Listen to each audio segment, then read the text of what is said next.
Hello everyone, good morning. स्वागत है आप सभी का ऑनलाइन स्टडियो में। तो इससे पहले आपको मैथ्स के बहुत सारे पार्ट्स कराए गए हैं। आई होप कि आपने सारे वीडियोस को देख लिया होगा।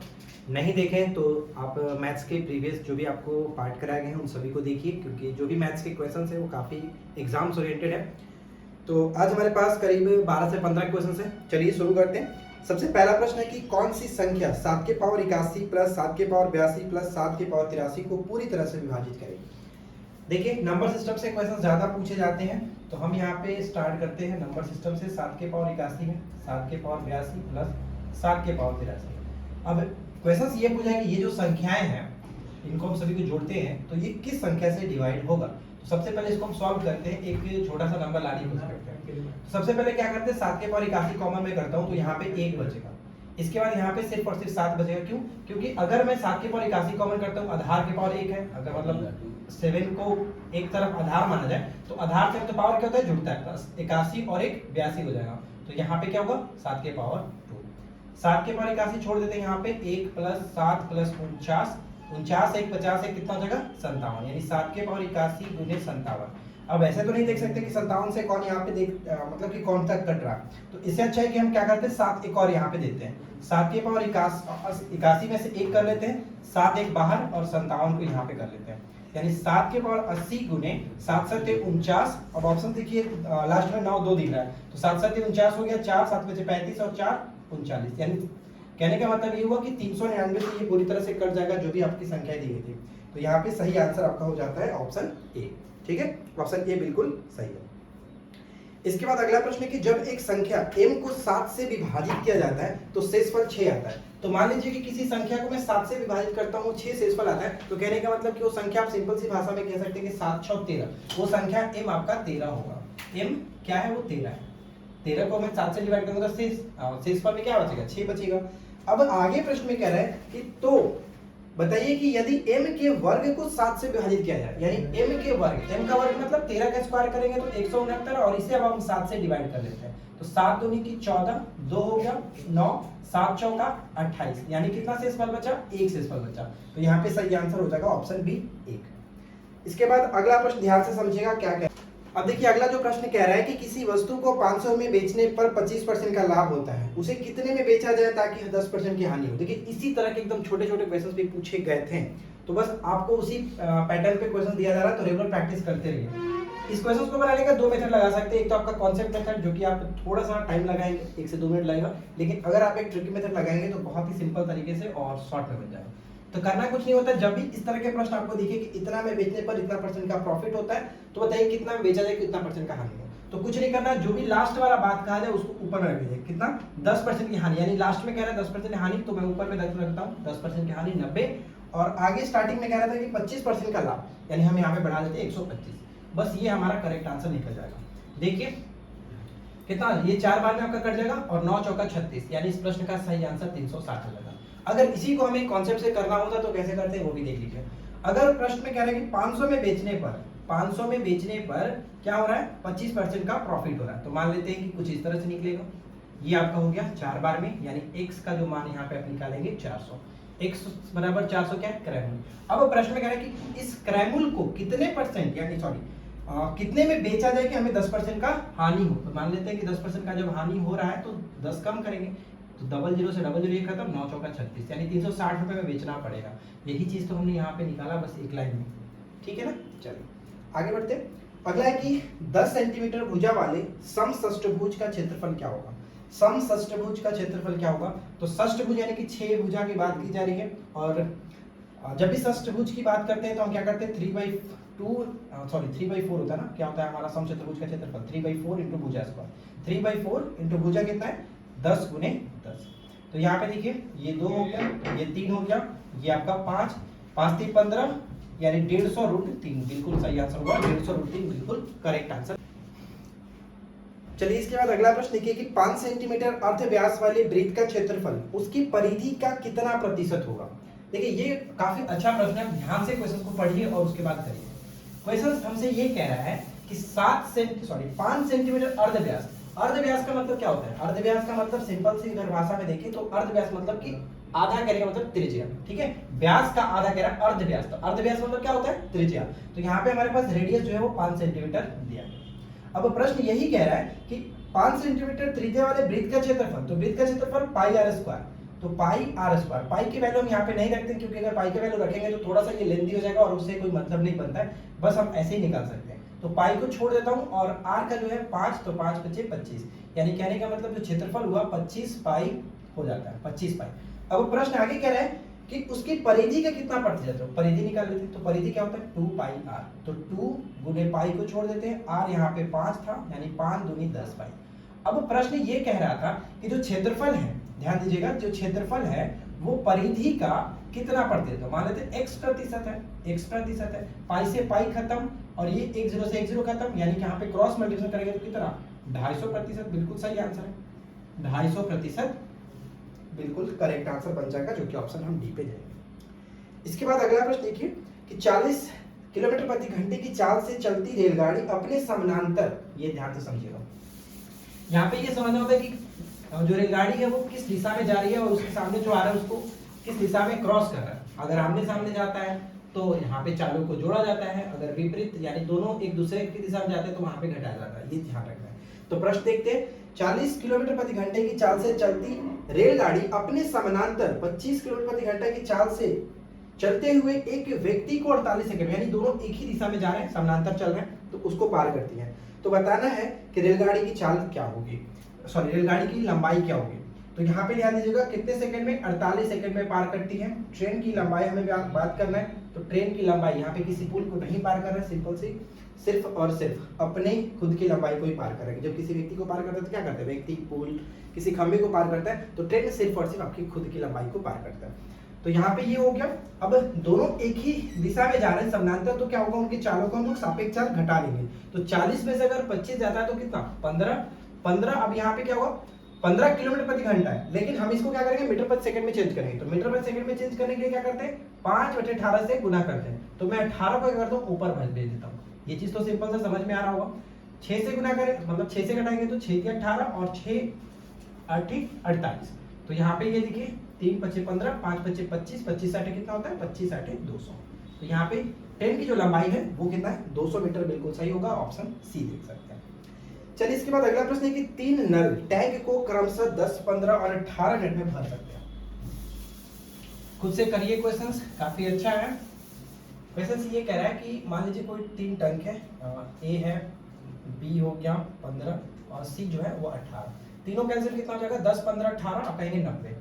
10 9 90, 15 6 90, 18 25 90, ये इनकी एफिशिएंसी हो गई।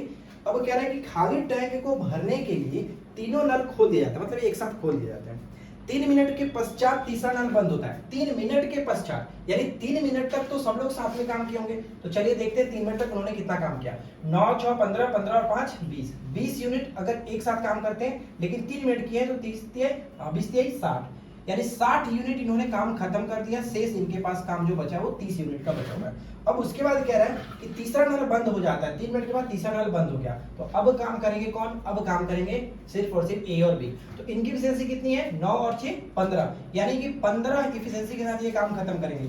तो यहाँ कितना समय में खत्म होगा, आप कहेंगे कि कितना, ये आपका 2 मिनट में कंप्लीट होगा। लेकिन ध्यान रखिएगा अगर ऑप्शंस में 2 मिनट रहता तो 90% जो लोग होंगे वो 2 मिनट मार करके आगे बढ़ेंगे, लेकिन क्वेश्चंस गलत हो जाएगा, क्योंकि क्वेश्चंस में ये पूछा जा रहा है कि टैंक भरने में कितना समय लगेगा। तो पहले भी तो 3 मिनट काम किया गया है, 3 मिनट पहले काम किया गया और बाकी शेष को भरने में 2 मिनट लगेगा, यानी 3 और 2 5, टोटल लगेगा 5 मिनट का समय। यही ध्यान रखना होता है इस प्रश्न में, ज्यादातर लोग यहीं पर गलती करके आ जाते हैं, तो इस चीज से बचिएगा, ध्यान रखिएगा। चलिए आगे देखते हैं। अ, ब और स यानी ABC क्रमशः एक कार्य को 12, 15 और 20 दिनों में कर सकते हैं। तो चलिए हम लोग इनके कामों को कराते हैं और पैसे को डिवाइड करते हैं। ए जो है 12, बी जो है 15 और सी जो है उसको 20 कंप्लीट कर सकता है। तो टोटल काम देख लेते हैं कितना हो जाएगा 60, 12 25 60 हो गया, 15 चौका 60 और 20 23 60। अब यहाँ पे देखिए इनकी एफिशिएंसी, और हम आपको पहले बता चुके जब भी मजदूरी यानी जब भी पैसे को बांटा जाता है उनकी कार्य क्षमता में ही बांटा जाता है कि उनकी एफिशिएंसी कितनी है, दैनिक एफिशिएंसी कितनी है।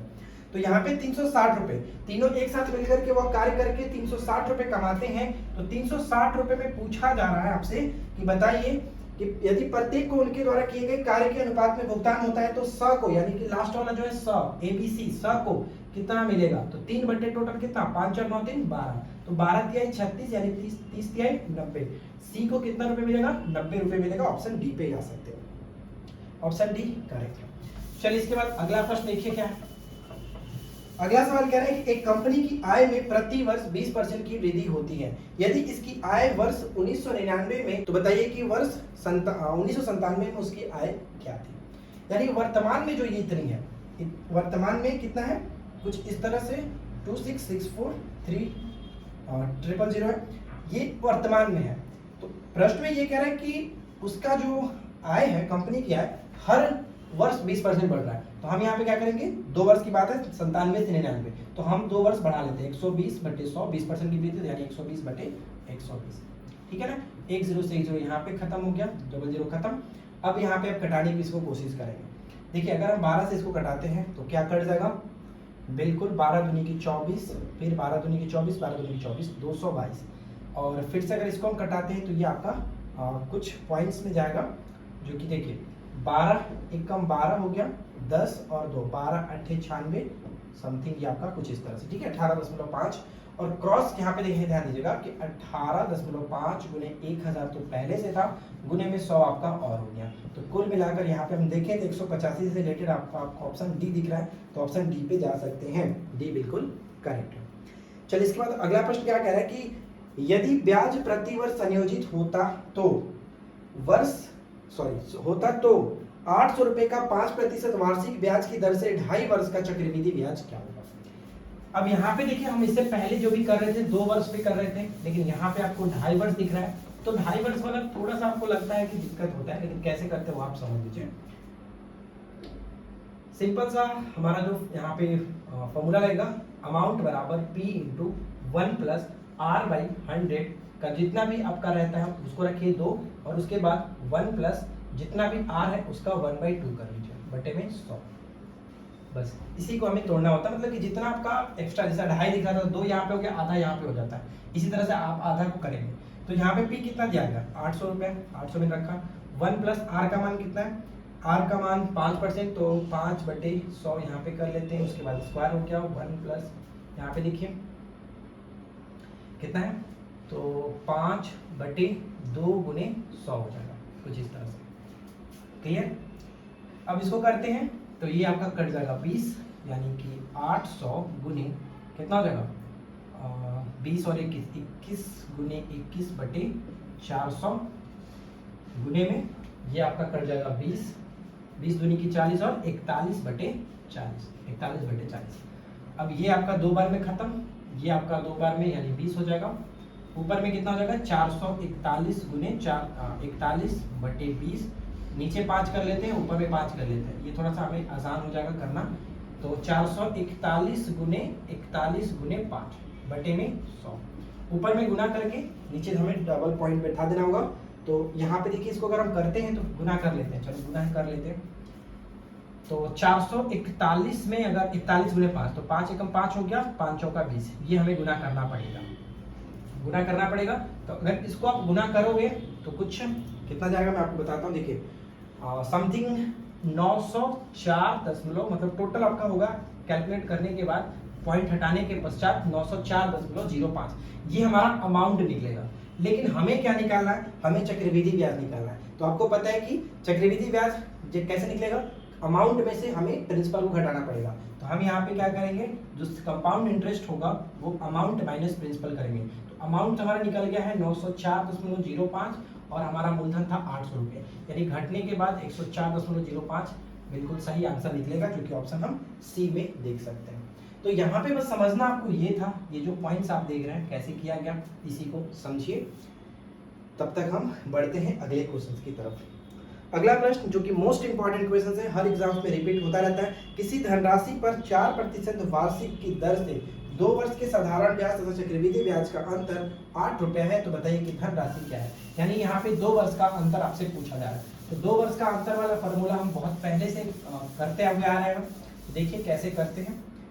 अंतर बराबर क्या होता है, जो भी हमारा मूलधन हो उसको रखते हैं और रेट बटे 100 का स्क्वायर।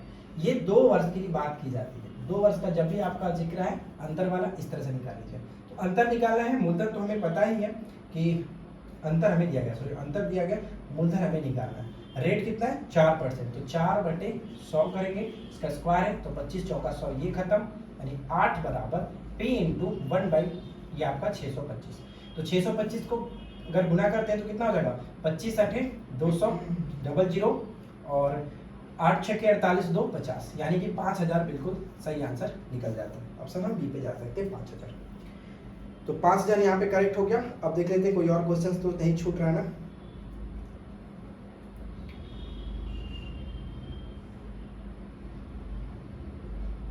चलिए सारे क्वेश्चंस कंप्लीट हो गए। तो आज हमारे पास कुल इतने ही सारे प्रश्न थे। उम्मीद करते हैं कि आप लोग को आज के छोटा सा वीडियो अच्छा लगा होगा। वीडियो पसंद आया तो लाइक एंड शेयर करिएगा, चैनल पे पहली बार है सब्सक्राइब करके नोटिफिकेशन बेल आइकन को ऑल पे सेट करिए। मिलते हैं नेक्स्ट क्लास में। Thanks for watching, keep learning, have a good day.